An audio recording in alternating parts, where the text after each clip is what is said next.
All right, welcome back to Vote and Voice. Today's the last episode of season one. Now, first off, if you've listened to the previous episodes of this season, thank you. It really means a lot. Over this season, we've talked about a lot about big ideas such as bureaucracy, the social contract, nepotism, intelligence, institutions, corruption, how systems shape our lives. But today I want to ask a much bigger question that kind of sits above all of these topics. A question that sounds so simple, but it's not. And that question is, who really has power in society? Because if you ask the average person on the street, they'd probably give you a pretty straightforward answer.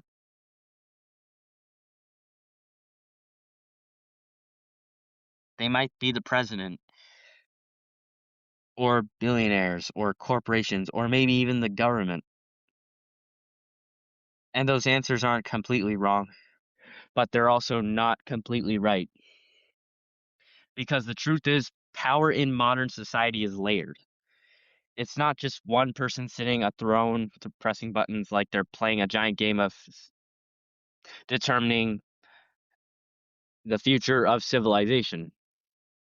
It's more like a huge network of institutions, incentives, and relationships that interact with each other in complicated ways. And that's what we're going to unpack today. First, let's start with the most obvious form of power: elected leaders. You got like presidents, governors, mayors, senators, members of Congress. And these are people we vote for.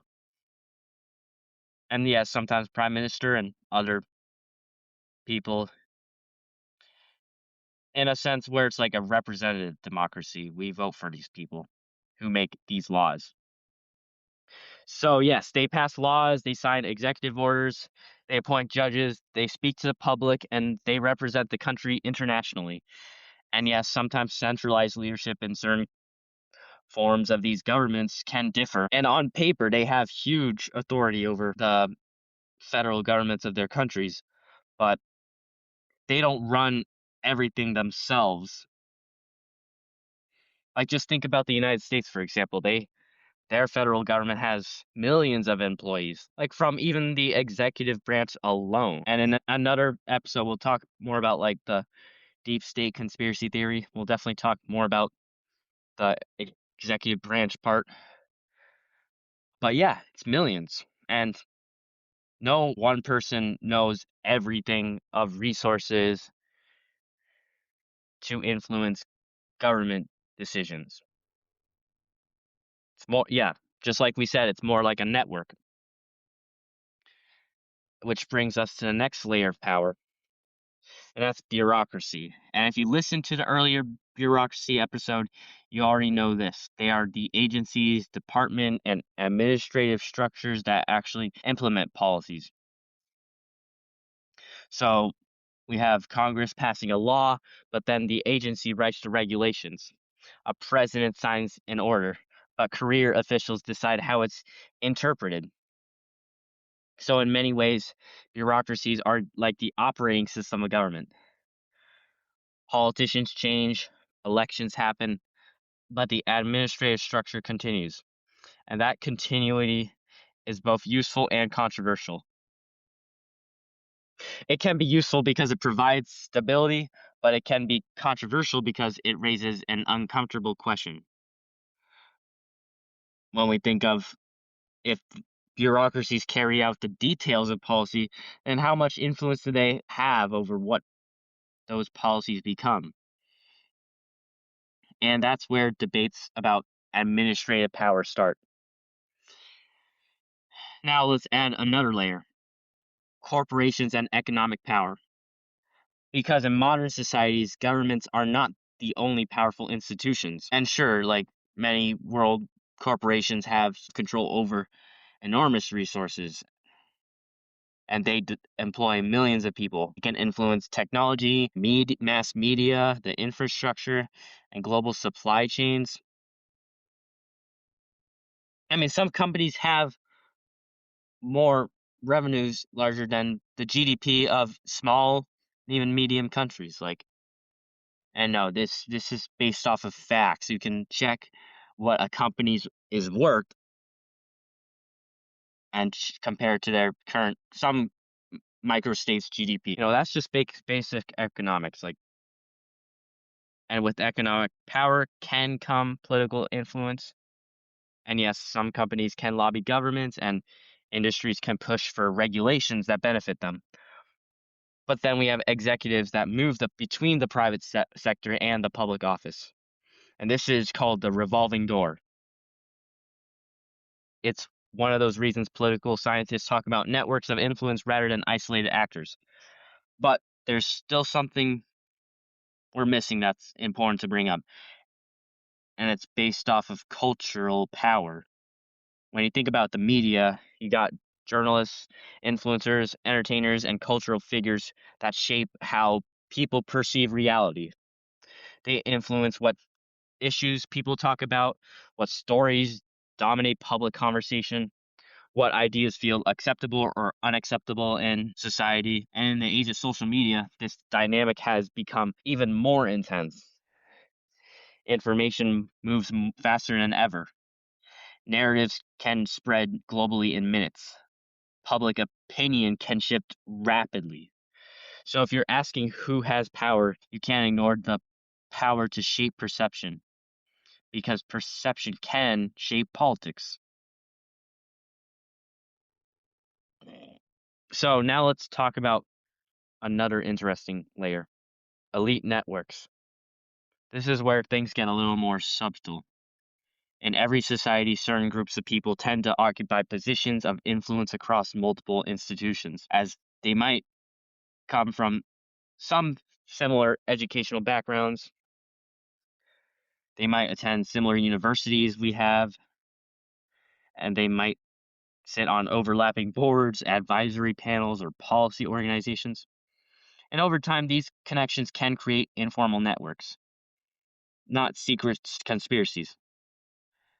They're just social structures. People trust people they know, as they can recommend people from their inner circle and hire individuals whose credentials look familiar. This is where concepts like nepotism, cronyism, and elite capture start appearing around the world.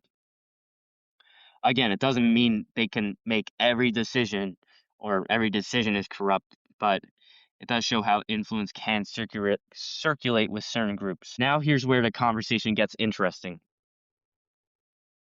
Because when people try to understand power, they often imagine a simple diagram that shows like a hierarchy, like some sort of tree from top to bottom. You got a top leader, then subordinates, then the public. But modern societies don't really work like that. Instead, power flows through interconnected systems. Government influences business. Business influences policy. Media influences public opinion. And public opinion influences elections. Elections influence how government's doing. And the cycle continues. And it's just a feedback loop, which means no single actor fully controls the system, but many actors influence different parts of it. And this complexity creates a single problem, and very strange problem. Most people can see politics, campaigns, debates, elections. Those are visible, but many institutional processes happen quietly, like regulatory drafting or committee negotiations, administrative rulemaking, corporate lobbying, and boardroom decisions, as those things rarely make the headlines, which means the public focuses on the most visible layer, even if the deeper layers are shaping outcomes. Now let's talk about the modern era, because the power landscape is changing again, rapidly, as technology companies now influence global communication and algorithms decide what information people see. Digital platforms shape public debate, and now technologies like artificial intelligence may transform entire industries, and we have this whole phenomenon of the AI takeover and taking our jobs. So the question of power is becoming even more complicated. Is power based on political, economic, cultural, technological? The answer is simple. It's all of the above. Now, before we end, I want to make one thing clear. Recognizing complex power structures does not mean democracy is meaningless. And yes, a lot of people still want the hope for democracy in a way that works for all, not just an elite class around the world. And yes, voting does matter, and public participation matters, and transparency matters. But understanding how institutions operate helps citizens engage more effectively. Because if you want to influence a system, you have to understand how it actually works, not just how it appears on the surface. So you got to do some deep research to understand. So as we close out season 1, here's the big takeaway. Power in modern society isn't created in one person or one institution. It's distributed across networks of government, business, culture, and social structures. And these networks and global governance interact constantly, which means the real challenge for citizens is not simply identifying power, but understanding how it flows. Thank you for watching Voting Voice, and I hope to see you next time. Thank you for listening to season 1, and hope you enjoy season 2. And I'll give you a preview on what season 2 is about. And 2 is going to be more about like real life concerns, could be like real life events. In season 1, it's more general. It was more general stuff. We didn't go too deep.